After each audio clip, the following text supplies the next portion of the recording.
여러분 안녕하세요. 시대에듀 관세사 회계학 담당하게 된 설나현 쌤사라고 합니다. 여러분 이제 관세사 회계학을 저랑 같이 할 건데요. 이제 시작하는 과정 중에서 관세사 회계학 아무래도 많이 설레시면서 또 두렵고 어떻게 공부를 해야 될까 되게 여러 가지 마음을 가지고 계실 건데요. 너무 걱정하지 마시고 앞으로 저랑 같이 꼭 열심히 공부하면 좋은 결과 얻을 수 있을 거라고 확신합니다. 그래서 아무래도 우리 회계학 같은 경우가 꽈락도 되게 높고 어려운 과목이라고 좀 지레진작으로 겁먹어 하시는 분들도 좀 많이 계시는 것 같아요. 아무래도 왜 그럴까 생각을 해봤더니 우리 용어가 좀 생소하고 아니면 좀 처음 보는 개념들 또 익숙치 않은 것들이다 보니까 좀 그런 경우들이 있는데 우리 공부를 하는 게 다 똑같잖아요. 세법도 그랬을 거고 우리 처음 배우는 과목들 모두가 첫 번째 배웠을 때 다르고 1회독 할 때 다르고 또 두 번째 돌릴 때 2회독, 3회독 할 때 그 이해하는 폭 자체가 달라질 수 있는 학문이거든요. 그러다 보니 처음 시점에 너무 우리 무섭다, 잘 이해가 안 된다 해서 너무 낯설어하고 싫어하지 마시고 일단은 먼저 한 바퀴 돌려주신다는 생각으로 일단은 하면 나중에 지금 당장에서는 조금 어려울 수 있는 과목이 될 수는 있어도 우리 시험에 다가서는 한 60점, 70점에서의 안정적인 점수를 확보할 수 있는 과목이 될 수 있습니다.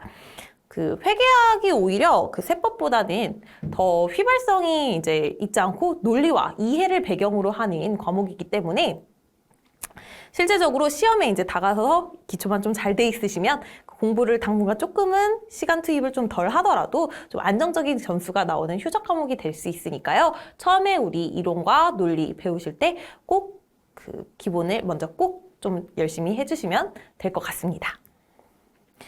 그리고 우리 시험 같은 경우에는 우리 내국소비세법이랑 같이 보죠. 그래서 내국소비세법 40문제, 우리 회계학 40문제 해서 총 80분 안에 80문제를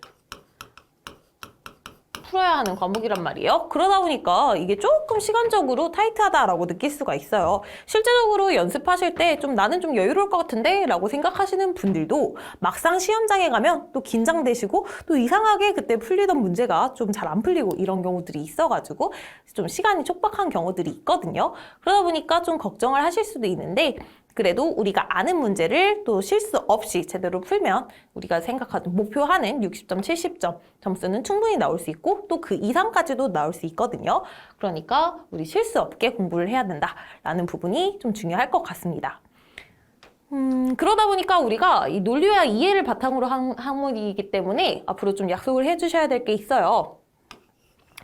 이게 그냥 뭐 그런가 보다 하고 넘어가는 거는 또 다르거든요. 그래서 그날 배운 건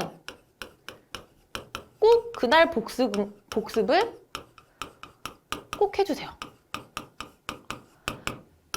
또 이게 회계학이 수업을 들을 때 좀 들으면 알 것 같단 말이죠. 같이 수업을 하고 있으면 저거 알 것 같은데 난 잘 아나 보다 하고 넘어가는데 사실 이 회계학의 학문은 자기가 손으로 직접 풀어보고 직접 써보고 또 실제로 문제를 풀면서 이게 제대로 이해하는 게 맞는지를 확인하는 절차가 필요하거든요. 그래서 우리 책에 있는 문제뿐만 아니라 좀 기출 문제라도 꼭 당연히 그날 배운 건 반드시 그날 소화해야 된다라고 생각해 주시는 게 제일 좋을 것 같습니다. 나중에 이게 쌓이고 하다 보면 회계학 너무 어려워요. 회계학 너무 접근하기 힘들어요. 라고 하시는 분들이 많으시거든요. 꼭 그날 배운 건 그날 해결하고 넘어가는 걸로 우리 약속을 해주도록 할게요. 그리고 이제 좀 하시다 보면은 이게 너무 어렵고 시험에 안 나오기 때문에 저 이 과목 아예 포기할게요. 이 문제, 이 단어는 아예 포기할게요 하시는 분들도 간혹 계세요. 근데 절대 그러지 마세요. 우리 회계학 같은 경우에는 결국에는 이 1단원이 2단원과 연결이 되고 또 2단원과 3단원이 어느 정도 연계가 되는 부분들이 있거든요. 그러다 보니 결국에 또 회독수가 높아져 가면 서로 연계가 되고 그 부분에 대한 이해가 심도 있게 넘어가기 때문에 아예 이걸 보지 않겠다라고 처음부터 포기하시기 전엔 그래도 이해가 안 되면 한 번 다시 보고 두 번 다시 보고 그런데도 이해가 안 되네? 그럼 1회독 뒤에 한 바퀴 처음부터 끝까지 다 배운 뒤에 한번 다시 보고 하시면 분명히 이해가 되실 거라고 생각합니다. 그리고 질문이 있으실 때는 언제나 질문 게시판에 남겨주시면 저도 답변을 같이 빨리 드리도록 하겠습니다.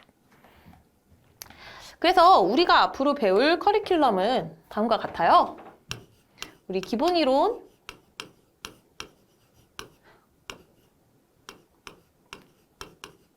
기본 이론 55강으로 이뤄질 거고요. 그리고 책에 있는 문제풀이. 그리고 18강. OX 특강으로 이제 3강 이루어질 거고요. 그리고 작년 기출을 같이 풀어보는 과정으로 이루어질 겁니다. 그래서 기본 이론은 우리 재무회계 그리고 원가회계로 이루어질 건데요. 시험 비중은 아무래도 재무회계가 70% 정도 수준으로 나온다 생각하시면 되시고요. 원가회계는 한 30% 비중으로 나온다 생각하시면 되십니다. 뭐 말문제하고 계산 문제에서 말문제만 맞추면 되지 않을까요? 라고 말씀을 또 하시는데 사실 만문제 형식을 띄고 있어도 계산 문제가 내역이 들어가는 내역들이 있거든요. 그러다 보니까 계산이 중요하지 않고 말문제가 중요하지 않고 이런 거는 하나도 아니고 둘 다 똑같이 중요하다. 그래서 열심히 공부하셔야 된다라고 생각하시면 되실 것 같습니다. 이렇게 해서 우리 하면 이 커리큘럼 자체가 사실은 좀 타이트하다고 볼 수 있어요. 넉넉한 건 아니거든요. 물론 강의 수는 많아 보이지만. 그런데 우리 어쨌든 간 해내야 되니까 그리고 또 이 과정을 충분히 따라오시면 그런 부분에 대해서는 좋은 점수로 보답을 받으실 수 있을 거라고 생각을 합니다.